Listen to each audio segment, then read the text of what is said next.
Tyler Cruz from tylercruz.com here. Now, don't stop the video. I know the audio is really bad, and that is because I'm recording from my webcam right now. In a couple minutes, I'm going to compare it to my new microphone and then my headset microphone. So I am using a Logitech C920 webcam, and the reason I got it is because the video on it is actually really good, but as you can tell, the microphone is horrible.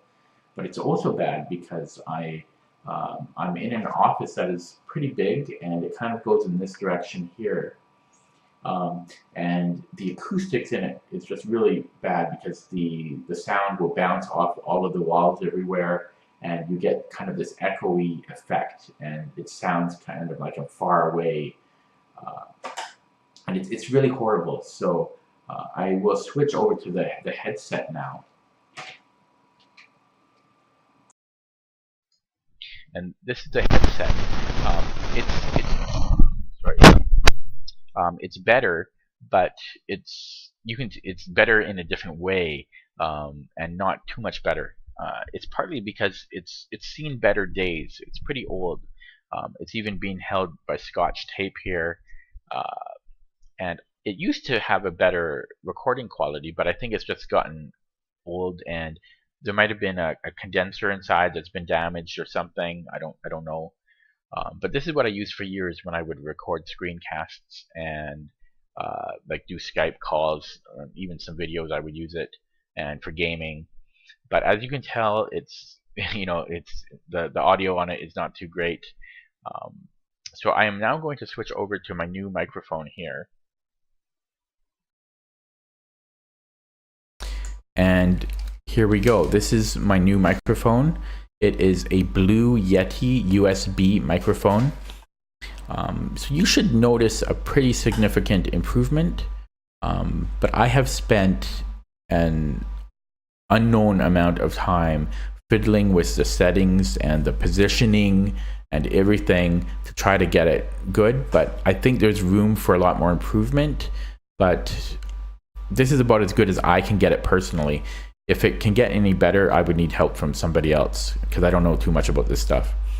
But when I compare it to some YouTubers, their audio is so nice, and mine isn't quite there yet. But I do believe it is a pretty significant improvement over what I had used before. I will be talking about my studio arm microphone stand and my pop filter in separate videos in the future, so I won't touch on that now. But I will kind of go over the microphone itself. So again, it's a blue Yeti, and I bought it, and it costs about around like $130 or so. And I got it because I did some research online, and this is pretty much the most popular microphone out there right now. That is kind of consumer grade or slightly higher.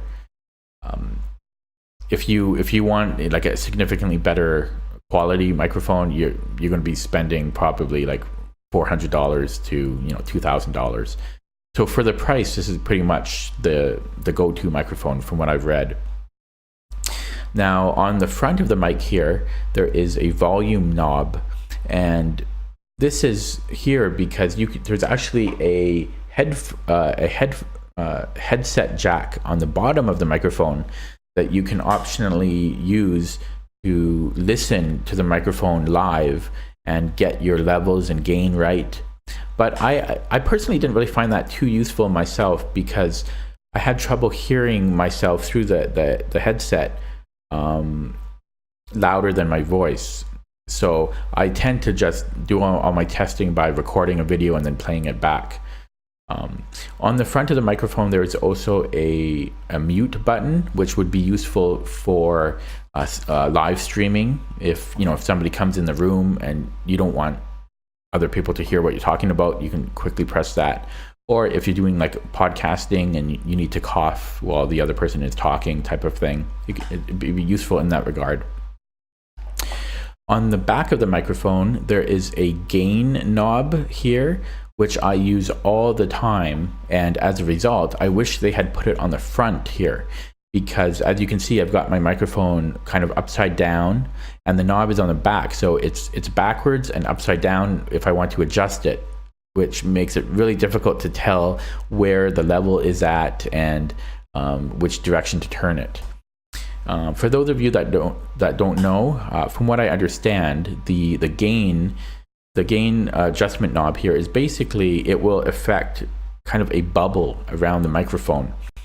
And I have it set to like very low, and that means that the bubble is smaller, and so it will only pick up sound that is within the bubble.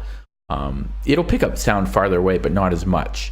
And so I have a computer with a really noisy fan, and it's actually pretty loud right now. Like I can easily hear it, but since my gain is low, it won't pick that up too well.